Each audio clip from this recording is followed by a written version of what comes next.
2020 കിരീട നേട്ടത്തിന് പിന്നാലെ ഇന്ത്യൻ ടീം നാട്ടിലെത്തി. ഡൽഹി വിമാനത്താവളത്തിൽ വമ്പൻ സ്വീകരണമൊരുക്കി BCCIയും ആരാധകരും.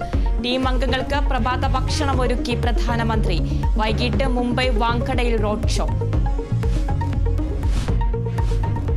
സംസ്ഥാനത്ത് വീണ്ടും ജീവനെടുത്ത് അമീബിക് മസ്തിഷ്ക ജ്വരം. കോഴിക്കോട് ചികിത്സയിലായിരുന്ന 14-കാരൻ മരിച്ചു. മരിച്ചത് ഫറൂഖ് സ്വദേശി മൃദുൽ. 2 മാസത്തിനിടെ അമീബിക് മസ്തിഷ്ക ജ്വരത്താൽ മരിച്ച കുട്ടികളുടെ എണ്ണം 3ആയി. നിയമസഭാ സമ്മേളനം ഇന്നും തുടരും. കാര്യവട്ടം ക്യാമ്പസിലെ സംഘർഷത്തിൽ MLA-മാർക്കെതിരെ കേസെടുത്തത് സഭയിൽ ഉന്നയിച്ചേക്കും. പ്രതിപക്ഷം സഭ സ്തംഭിപ്പിക്കാൻ സാധ്യത.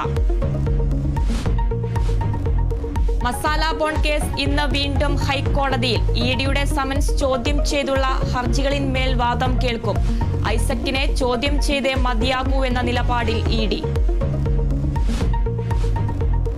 കോഴിക്കോട് മാനാഞ്ചിറ വെള്ളിമാടുകുന്ന് ദേശീയപാത വികസനത്തിനായി ഒഴിപ്പിക്കപ്പെട്ട കച്ചവടക്കാർ ദുരിതത്തിൽ.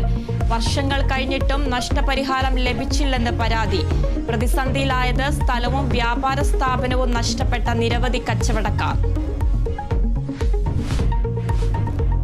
സംസ്ഥാനത്ത് ഇന്നും ശക്തമായ മഴയ്ക്ക് സാധ്യതയെന്ന് കേന്ദ്ര കാലാവസ്ഥാ വകുപ്പ്. കോഴിക്കോട്, കണ്ണൂർ, കാസർഗോഡ് ജില്ലകളിൽ യെല്ലോ അലർട്ട്. കേരള തീരത്ത് കള്ളക്കടൽ പ്രതിഭാസത്തിന് സാധ്യത.